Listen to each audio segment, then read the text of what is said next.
தமிழர்கள் அனைவருக்கும் அன்பு வணக்கம். உங்கள் அனைவரையும் பவர் ஆஃப் பாலிடிக்ஸ் விவாத நிகழ்ச்சிக்கு வரவேற்கிறேன்.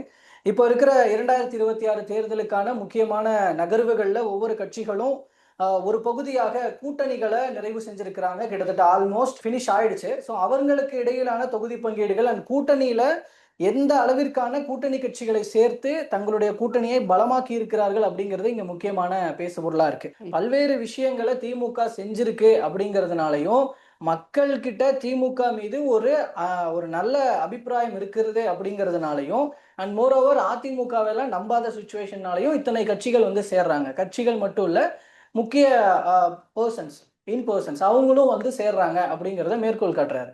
எப்படி இப்போ உங்களுக்கு ஒரு 14 கட்சிகள் இப்போதைக்கு இருக்கிறாங்க, கட்சிகள் அமைப்புகள் அப்படின்லாம் சொல்லிட்டு இப்போ அதை எப்படி நீங்க பார்க்கறீங்க? இதை வச்சு எப்படி ஃபேஸ் பண்ண போறீங்க? சகோதரர் ரஜினி ஆங்கிலத்தில் ஒரு வார்த்தை சொல்லுவாங்க, உட்டோப்பியன் வேர்ல்டு அப்படிம்பாங்க, கனவு உலகம் அப்படின்னு சொல்லிட்டு. ஸோ அந்த மாதிரியான ஒரு கனவு உலகத்திலிருந்து வந்திருக்காரு அப்படின்றது தான் எடுத்துக்கணும். இங்க வந்து ஆன்டி இன்குமென்சியே கிடையாது, எல்லா இடத்துலையும் எங்களுக்கு பாராட்டு மழை பொழிகிறார்கள் அப்படின்னு. இப்ப இந்த விளம்பரம் கொடுத்துருக்காங்களே தமிழக அரசு, இன்றைக்கு எல்லா நாளிதழ்கள்லையும் பல லட்சங்களை செலவழித்து விளம்பரம் கொடுத்துருக்காங்க. அதுல இந்த செகண்ட் பேஸ் வந்திருக்காங்கல்ல, ராஜேஸ்வரி மேடம் வந்து என்ன சொல்றாங்க, அவங்க அப்பா எல்லாருமே வந்து நாங்க நான் முதல்வன் திட்டம் வந்து அதுல இருந்த அதிகாரிகள்லாம் எங்க பிள்ளைகளுக்கு பயிற்சி கொடுத்தாங்க. இதே பாப்பா இந்த ராஜேஸ்வரி மேடம் இதே முன்னாடி வந்து பாத்தீங்கன்னா எங்களுடைய கட்சிக்காரர் நடத்திய ஒரு சென்டர்ல இப்ப வந்து மெடிக்கல் கேம்ப் எல்லாம் நடத்துவாங்க. அந்த ஃபர்ஸ்ட் மெடிக்கல் கேம்ப் எப்படி இருக்கும்?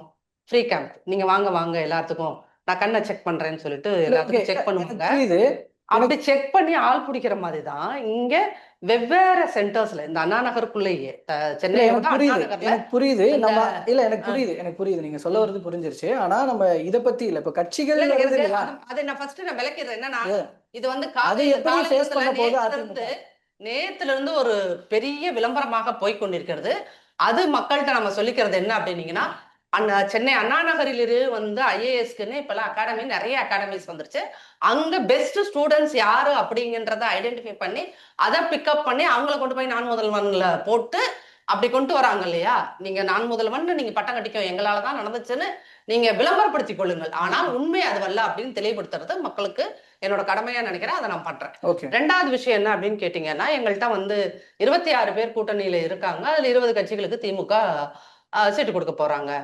எங்ககிட்ட நிறைய நம்பர்ஸ் இருக்கு, அதனால வின்னிங் கேப்பபிலிட்டி அண்ட் கெப்பாசிட்டி எங்ககிட்ட தான் அதிகமா இருக்கு அப்படின்னு சொன்னீங்கன்னா, ஐயா கருணாநிதி வந்து ஆட்சி செய்த காலகட்டங்களில் எல்லாத்துலயுமே இது வரைக்குமே, இப்ப மட்டும் கிடையாது, எப்போதுமே மேக்சிமம் ஆஃப் டைம் வந்து என்னன்னா கருணாநிதி அவர்களிடம் தான் பெரிய பெரிய கூட்டணிகள் இருக்கு, நிறைய கட்சிகள் இருக்கு. அவர் நிறைய கட்சிகள்னு சொல்லிட்டு அந்த ஹிஸ்டரியை வந்து அப்படியே எடுத்து பாத்தீங்கன்னு வச்சுக்கோங்களேன்.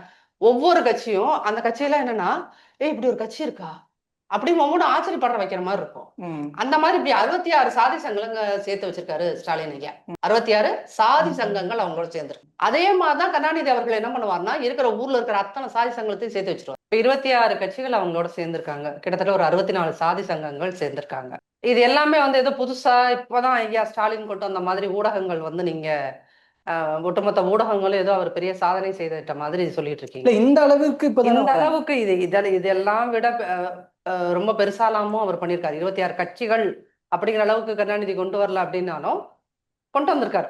சரிங்களா? அதுல வந்து என்னன்னா, அவர் அப்படி சேர்த்த கட்சிகள்ல இன்னைக்கு பாதி கட்சிகள் லைவா இல்ல, அழிந்தே போய் விட்டன. அந்த மாதிரி கட்சிகளை எல்லாம் கூட்டிட்டு வந்து அவரு கூட்டணி சேர்த்திருந்திருக்காரு. அப்படி அதே மாதிரி இப்ப ஸ்டாலின் அவர்கள் சேர்த்திருக்காரு அப்படின்றதுனால இப்ப 26 பேரு எங்க கூட இருக்காங்க, 26 பேருக்கு முதல் சீட்டு கொடுப்பது அப்படிங்கிறது சாத்தியமானது தெரியல. அதுக்குமே கருணாநிதியோட பழைய டைலாக் தான் எடுத்து போடுவாங்க. என்னன்னா, உங்களுக்கு எல்லாம் சீட் இல்ல, இதயத்துலதான் இடம் இருக்கு அப்படிங்கிற அதே வசனமும் திரும்ப அடுத்தடுத்து காட்சிகள் வரும். அப்போ வந்து பாருங்க, நாங்க 26 பேர் எங்களுக்கு பெரிய ஸ்ட்ரென்த் அப்படிங்கிற நாடகத்தை எல்லாம் போட முடியாது. இது பிராக்டிகலா பாசிபிலிட்டி இருக்குல்ல. வாக்கு விகிதம், வாக்கு எண்ணிக்கை வருவது அப்படிங்கிற வகையில் அது திமுகவுக்கு பலம் கொடுக்கும்ல சார். நீங்க வாக்கு சதவீதம் அப்படின்னா இப்ப எல்லாருமே எல்லா சேனல்லையும் சொல்லிட்டு இருக்கிறது என்ன அப்படின்னா, தேமுதிகவுக்கு வந்து 0.4 தான் இருக்கு அப்படின்றது. நீங்க தேமுதிகவுக்கு 0.4ன்றீங்க இல்லையா, உங்க கூட ஆல்ரெடி இருக்கின்ற தம்பி குறிப்பிட்ட அப்படி இல்லையா, பாருங்க அப்படியே மக்கள் நல கூட்டணி எங்க கூட வந்து சேர்ந்துட்டாங்க அப்படின்னு. அந்த ஒட்டுமொத்த மக்கள் நல கூட்டணியும் சேர்த்தாலும் உங்களுக்கு 1.5 தான் வரும். ஒட்டுமொத்த மக்கள் நல கூட்டணியும் 2 இடதுசாரிகள், விசிகே, அப்புறம் யாரு, வைகோ கட்சி இருக்குதா? இந்த தடவை இவங்க வந்து அவர்கள் கேட்கின்ற 6 தொகுதிகளை கொடுத்தாதான், 6க்கும் மேற்பட்ட தொகுதிகள் கொடுத்தாதான் ஜெயிச்சாதான் அவங்களோட அந்த கட்சி அங்கீகாரமே இருக்கும். இல்லைன்னா போயிடும் அதுவும் அப்படிங்கிற ஒரு சூழல். அப்ப யாரு அந்த மக்கள் நல கூட்டணி நீங்க திருப்பி தக்க வச்சுக்கிறீங்க அப்படின்னா அது பெருமல்ல, அது ஒரு துயரம். ஓகே, 2 இடதுசாரிகள், விசிகே, மதிமுக, இவர்கள் எல்லாரும், தேமுதிக எல்லாம் வந்துட்டு இருக்காங்க இல்லையா, இவங்க எல்லாத்தையும் சேர்த்து 2%. சரிங்களா? இந்த பக்கம் இப்ப காங்கிரஸ் உங்க கூட வந்துட்டாங்க. காங்கிரஸ் 4.5, 2 + 4.5 எவ்வளவு? 6.5. சரிங்களா? அப்புறம் யாரும் வந்திருக்காங்க கூட? மத்த எல்லா கட்சிகளும் இந்த ஒத்தொத்த சீட்டுக்கு வந்திருக்காங்கல்ல, அவங்க எல்லாருமே அந்தந்த தொகுதிகள்ல ஜெயிக்கிறதுக்கு வாய்ப்பு இருக்கான்னு பாக்குறாங்க. அப்ப இவங்க என்னன்னா ஒட்டு மொத்தமா கட்சியை பார்க்கல, ஒட்டு மொத்தமா நாங்க அங்கங்க நம்ம நிறைய எம்எல்ஏஸை உருவாக்கிற முடியும், ஒரு ஓபிஎஸ் கூப்பிடுறதுனாலயோ இல்ல ஒரு அங்க ஒரத்தநாடுல வைத்தியலிங்கத்தை கூப்பிடுறதுனாலயோ, இப்படி ஒவ்வொரு பகுதியா தென் மாநில மாவட்டங்கள்ல வந்து புலிப்படை கருணாசை கூப்பிடுறதுனாலயோ, இப்படி ஒவ்வொரு ஏரியாலையும் ஒவ்வொரு எம்எல்ஏஸை உருவாக்கிட முடியும் அப்படின்னு நினைக்கிறாங்க. இப்போ ஃபார் எக்ஸாம்பிள் ஒரத்தநாட்டுல வந்து நீங்க வைத்தியலிங்கத்தை கொண்டு போய் நிறுத்துறீங்க, இல்ல வைத்தியலிங்கம் இல்லாம அவரோட பையன் வைத்தியலிங்கத்துக்கு வயசாயிடுச்சு அதனால அவர் பையன் பிரபுவை போய் கொண்டு போய் நிறுத்துறீங்க அப்படின்னு சொன்னீங்கன்னா, அப்ப ஏற்கனவே அங்க வேலை பார்த்தாங்கல்ல ஒரத்தநாட்டுல வேலை பார்த்த திமுக காரங்க என்ன பண்ணுவாங்க? சொத்தை வித்து அங்க ஒரத்தநாட்டுக்காரங்க வேலை பார்த்து வச்சிருக்காங்க தெரியுமா, அதே திமுக காரங்க. அப்ப அவங்க என்ன பண்ணுவாங்க?